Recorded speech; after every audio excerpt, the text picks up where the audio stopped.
ఎందుకు phone pay పెట్టామని అడుగుతారు. దానివల్ల చిల్లర లేమంటే ఫోన్ పే పెట్టి ఇవాళ ఒక ఫోన్ పే పెట్టాం ఎందుకు అని అడిగితే చిల్లర లేమంటే కొందరు దైవం వాళ్ళు ఫోన్ పే కొడతారు. చిల్లర లేని వాళ్ళు 10 రూపాయలు 20 రూపాయలు ఫోన్ పే కొడతారు. లేకపోతే చిల్లర ఉన్న వాళ్ళు 5 రూపాయలు 10 రూపాయలు ఇస్తారు. మా తాతల నుంచి మా ముత్తాతల నుంచి మా వెనకటి పెదమంతుల నుంచి కూడా ఇదే టైం చేస్తున్నాం మేము. ఎక్కడ నుంచి అంటే సంక్రాంతి కూడా హైదరాబాద్ దాకా జూబ్లీ బస్ స్టాండ్ దాకా గోల్కొండ దాకా ఆడిస్తా అని చెప్తున్నాను. పోతా గోల్కొండ కూడా పోతా, బంజారాస్ కూడా పోతా, బాలనార్ కూడా పోతా, కుకుడుపల్లి కూడా పోతా, సూరారం కూడా, సింతలు పోతా, అంతా పోతా సార్. మధ్యలో వాళ్ళని బిజాపూర్లు అయితే వాపితే దానికి ఆన్సర్ అనేది మన బండి కాయం లెక్క రాసుకొని పోతా.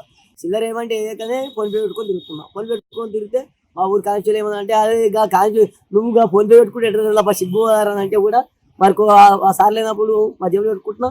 వాళ్ళన్నా పెద్ద పెద్ద వాళ్ళు కలిసినప్పుడు ఫోన్ పే చూపిస్తే అలా 50 రూపాయలు 100 రూపాయలు కొందరు వేస్తారు, కొందరు 10 రూపాయలు కూడా కొడుతున్నారు. అని ఇంత ఫోన్ పే ఎందుకు పెట్టుకున్నారు అని మజాక్లో 10 రూపాయలు కూడా కొడుతున్నారు. కొడితే కూడా దాన్ని కూడా కామెడీ చేసుకోవాలి. సంక్రాంతి కూడా ఫుల్ వస్తాయి, దాదాపు 2 లక్షలు వస్తాయి ఫోన్ పే. అంటే అక్కడ హైదరాబాద్లో, ఇక్కడ మన మేకల కాదు, హైదరాబాద్లో బంజారాస్ గోల్కొండ అక్కడ 2 లక్షల దాదాపు చేస్తా. సంక్రాంతి 20 రోజులు ముందు పోవాలి. మళ్ళీ అక్కడ పోయిన గోమాత ఇక్కడ మరాలంటే మళ్ళీ రిటర్న్ మరాలంటే మళ్ళీ రిటర్న్ ఒక పేపర్ ఉండాలి మనకు. ఆ పేపర్లు 2 పేపర్లు ఉంటేనే పోతేప్పుడు ఒక పేపర్ వస్తాయి. ఒక పేపర్ అంటే మన బండి మన బస్సులో టికెట్ కొట్టుకున్నట్టే ఉండాలి.